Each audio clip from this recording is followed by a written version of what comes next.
Good morning student.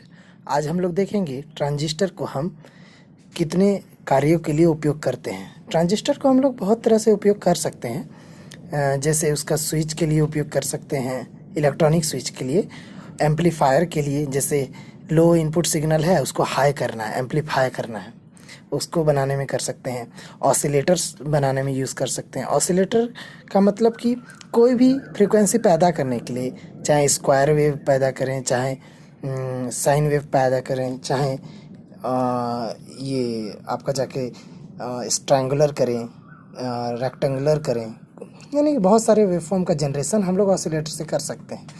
तो यहाँ पे हम लोग देखेंगे कि ट्रांजिस्टर का कुछ कार्य कि कैसे कैसे उसका उपयोग करेंगे। यहाँ पे पहले बात करेंगे ट्रांजिस्टर को हम लोग स्विच की तरह कैसे यूज़ करेंगे। हम लोग पिछले लेक्चर में हमने आपको बताया था कि ट्रांजिस्टर का जो हम लोग यूज़ करेंगे स्विच की तरह, तो वो दो क्षेत्र में हमेशा काम करता है। अगर ट्रांजिस्टर सैचुरेशन क्षेत्र में अगर हम काम करवा दें तो स्विच ऑन की तरह काम करेगा।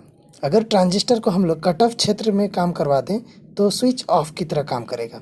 यहाँ हमने ट्रांजिस्टर जैसे BF115 यानी जर्मेनियम से बना एक ट्रांजिस्टर लिया, कोई भी ले सकते हैं, BF115, BF184 के नंबर वाले बेस टर्मिनल में स्क्वायर पल्स, यानी स्क्वायर पल्स मतलब ऐसा नेगेटिव पॉजिटिव लेते हैं।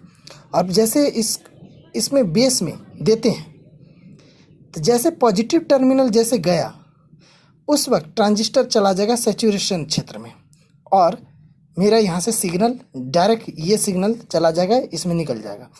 तो हम लोग एक एग्जांपल में एक बल्ब ले लिए, तो जैसे ही पॉजिटिव पल्स आया तो बल्ब को पॉजिटिव पल्स मिला और बल्ब बायस हो गया, यानी बल्ब को सर्किट पूरा हो गया और बल्ब जल गया। ठीक उसी प्रकार जैसे ही नेगेटिव पल्स जाता है तो यहाँ से कोई सिग्नल नहीं आता है, यहाँ से तो मौजूद है लेकिन यहाँ से कोई सिग्नल नहीं आता, तो सर्किट कंप्लीट नहीं है, यानी कि बल्ब नहीं जला, स्विच ऑफ। ये कट ऑफ रीजन हो गया, क्योंकि बेस में हमने नेगेटिव साइकिल दिया, इसलिए जैसे पॉजिटिव साइकिल देते तब ये सैचुरेशन में जाता, लेकिन नेगेटिव साइकिल में दिए इसलिए कट ऑफ क्षेत्र में गया। तो यहाँ पे मैंने कहा भी है जिससे किसी भी चीज़ को इस धारा से चलाया जा सकता है, ये करंट से चलाया जा सकता है। अगर ट्रांजिस्टर सैचुरेशन क्षेत्र में काम करता है तो ये स्विच ऑन की तरह, अगर ट्रांजिस्टर कट ऑफ क्षेत्र में काम करता है तो ये स्विच ऑफ की तरह। और ये पॉजिटिव पल्स अगर हम देंगे ट्रांजिस्टर को, सैचुरेशन क्षेत्र में पहुंच जाएगा और स्विच ऑन। जैसे नेगेटिव पल्स जाता है तो स्विच ऑफ, यानी कट ऑफ क्षेत्र में काम करता है।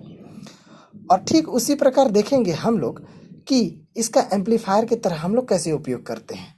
यहाँ पे हम लोगों ने देखा कि ट्रांजिस्टर का स्विच की तरह उपयोग कर लिए, अब हम लोग एम्पलीफायर की तरह उपयोग करते हैं। तो सबसे फेमस कॉन्फ़िगरेशन CE कॉन्फ़िगरेशन, यानी कॉमन एमिटर कॉन्फ़िगरेशन लेते हैं और उसको वोल्टेज डिवाइडर बाइसिंग करते हैं। ये R1 R2 डिवाइडर बाइसिंग लगा दिए, यानी स्टेबल हो गया मेरा ट्रांजिस्टर का बाइसिंग। अब ये फ्लक्चुएशन आउटपुट नहीं देगा, जैसा इनपुट देंगे वैसा ही आउटपुट देगा। अब इसका एम्पलीफाई की तरह कैसे उपयोग करते हैं देखिए, मैंने यहाँ लिखा है कॉमन एमिटर कॉन्फ़िगरेशन में ट्रांजिस्टर को संयोजित कर हम इसका उपयोग एम्पलीफायर के रूप में कर सकते हैं। NPN ट्रांजिस्टर को लेकर कलेक्टर को प्लस VCC वोल्टेज दिया जाता है ताकि ट्रांजिस्टर कार्य कर सके। ये प्लस VCC, ये बायस वोल्टेज हो गया, ये चलाने के लिए ट्रांजिस्टर को कार्य कर सके। और इस प्रकार एमिटर बेस के मुकाबले नेगेटिव पर रखा जाता है, यानी ये जो वोल्टेज दिए हम, ये जो वोल्टेज देंगे हम, इन दोनों वोल्टेज के मुकाबले ये वोल्टेज कम होगा। और इसके बाद हम लोग देखते हैं अल्प मान के सिग्नल करंट को कलेक्टर करंट के बढ़े हुए मान से परिवर्तन कर एम्पलीफिकेशन किया जाता है। यानी जैसे ये हम छोटा सा इनपुट सिग्नल दिए तो उसको हमको आवाज़ बढ़ाना है। जैसे हम धीरे बोल रहे हैं और आपको चाहिए लाउड आवाज़, तो आप ऐसा कॉन्फ़िगरेशन, ऐसा कनेक्शन कर एम्पलीफाई कर सकते हैं सिग्नल का। जैसे ही लो सिग्नल दिए, देखिए यहाँ पे एम्पलीट्यूड इसका हाई हो गया।